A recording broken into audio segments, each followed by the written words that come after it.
Belle Gunness, born Brynhild Paulsdatter Storset, November 11, 1859, possibly April 28, 1908, was a Norwegian-American serial killer who was active in Illinois and Indiana between 1884 and 1908. Gunness is thought to have killed at least 14 people, most of whom were men she enticed to visit her rural Indiana property on the promise of marriage, while some sources speculate her involvement in as many as 40 murders. Gunness seemingly died in a fire in 1908, but it is popularly believed that she faked her death. Her actual fate is unconfirmed. Early life. Brynhild Paulsdatter Storset, Belle Gunness was born in Sudbu, Norway on November 11, 1859 to Paul and Berit Storset. She was the youngest of 8 children. She was confirmed at the Evangelical Lutheran Church in 1874. At age 14, she began working for neighboring farms by milking and herding cattle to save enough money for passage to New York. She moved to the United States in 1881. When she was processed by immigration at Castle Garden, she changed her first name to Belle, then traveled to Chicago to join her sister, Nellie, who had immigrated several years earlier. In Chicago, while living with her sister and brother-in-law, she worked as a domestic servant, then got a job at a butcher's shop cutting up animal carcasses, until her first marriage in 1884. Deaths associated with Gunness.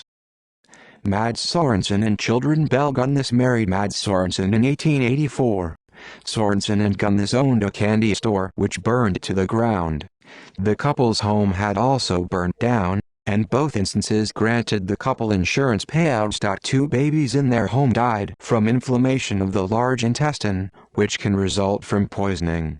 Belle had insured both of the children and collected a large insurance check after each death. Neighbors gossiped about the babies, since Belle never appeared to be pregnant. Sorensen had purchased 2 life insurance policies. On July 30, 1890, both policies were active at the same time, as one would expire that day, and the other began. Sorensen died of cerebral hemorrhage that day. Gunness explained he had come home with a headache and she provided him with quinine powder for the pain. She later checked on him and he was dead. Gunness collected money from both the expiring life insurance policy and the one that went into effect that day, making a total of $5,000. With the insurance money, she moved to LaPorte, Indiana, and bought a pig farm. Peter Gunness. Belle married Peter Gunness on April 1, 1902. The following week, while Peter was out of the house, his infant daughter died of unknown cause in Belle's care. Peter died 8 months later due to a skull injury. Belle explained that Peter reached for something on a high shelf and a meat grinder fell on him, smashing his skull. The district coroner convened a coroner's jury, suspecting murder, but nothing came of the case. Belle collected $3,000 insurance money for Peter's death. Disappearances. Gunness began placing marriage ads in Chicago newspapers in 1905. One of her ads was answered by a Wisconsin farmhand, Henry Gerholt. After traveling to LaPorte, Gerholt wrote his family, saying that he liked the farm, was in good health, and requesting that they send him seed potatoes. When they failed to hear from him after that, the family contacted Gunness. She told them Gerholt had gone off with horse traders to Chicago. She kept his trunk and fur overcoat. John Moe of Minnesota answered Gunness's ad in 1906. After they had corresponded for several months, Moe traveled to LaPorte and withdrew a large amount of cash. Although no one ever saw Moe again, a carpenter who did occasional work for Gunness observed that Moe's trunk remained in her house, along with more than a dozen others. Andrew Helgelien and discovery of multiple graves. Her criminal activities came to light in April 1908, when the Gunness farmhouse in LaPorte, Indiana burned to the ground. In the ruins, authorities found the bodies of a hairless adult woman, initially identified as Belle Gunness, and her 3 children. Further investigation unearthed the partial remains of at least 11 additional people on the Gunness property. After the fire at the Gunness homestead led to the discovery of bodies believed to be Gunness and her children, LaPorte police authorities were contacted by Asa Helgelien, who had found correspondence between his brother, Andrew Helgelien, and Gunness. The letters included petitions for him to relocate to LaPorte, to bring money, and to keep the move a secret. A visit by Asa Helgelien to the Gunness farm with a former hired hand led to attention being paid to soft depressions in what had been made into a pen for hogs. After briefly digging one of the depressions in the lot, a gunny sack was found that contained 2 hands, 2 feet, and 1 head, which Helgelien recognized to be those of his brother.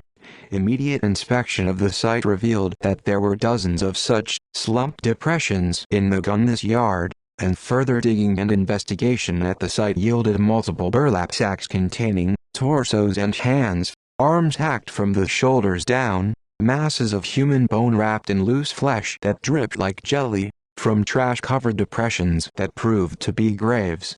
In each case, the body had been butchered in the same manner, the body decapitated, the arms removed at the shoulders, and the legs severed at the knees. Blunt trauma and gashes characterized the skulls that were found that had been separated from the bodies. Lucas Riley, quoting the Chicago Inter-Ocean in Mental Floss, noted that the bones had been crushed on the ends, as though they had been struck with hammers after they were dismembered, and that quicklime had been scattered over the faces and stuffed in the ears.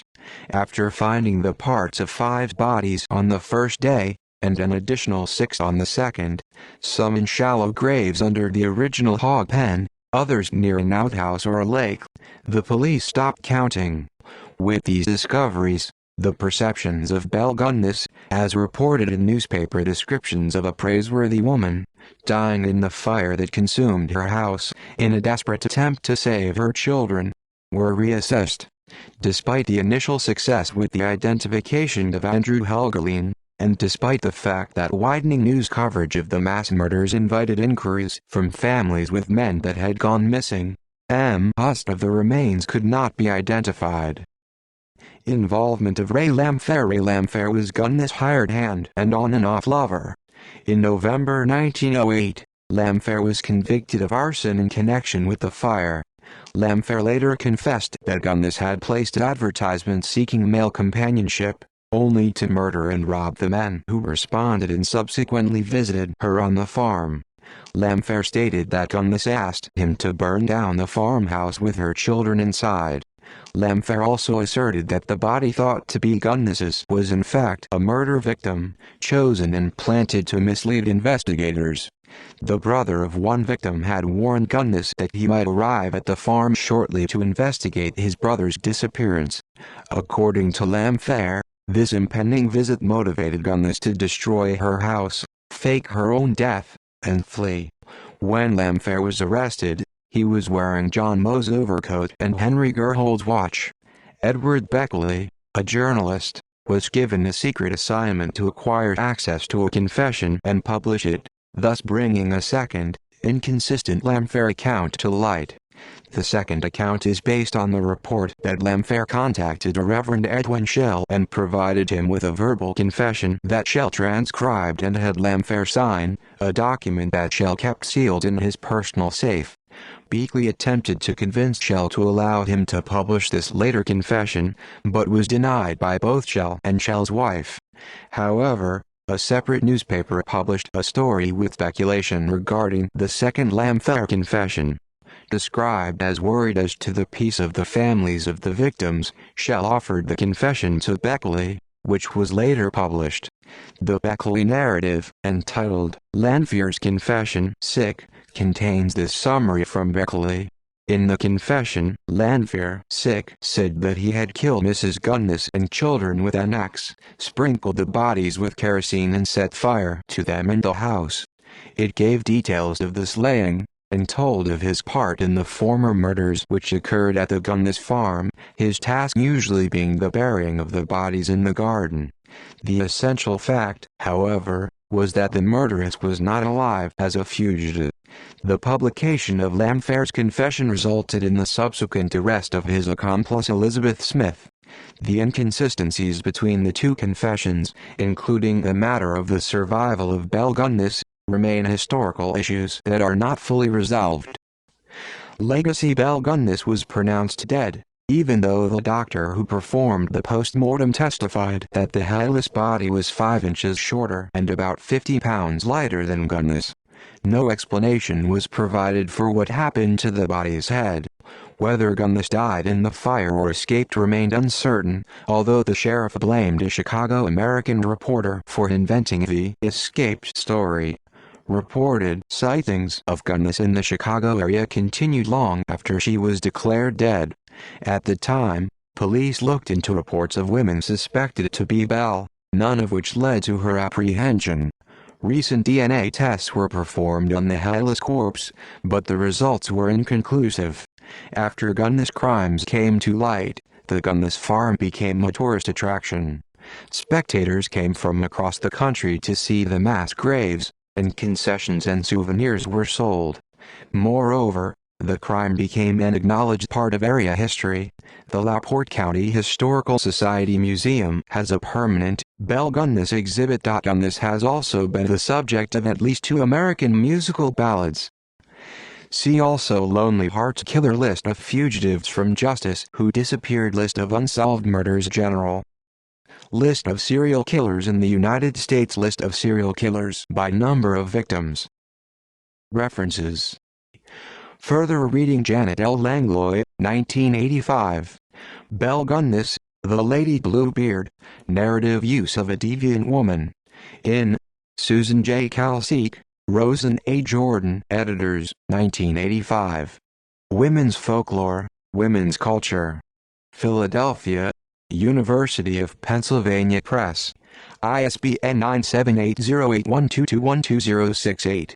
Pages 109-124.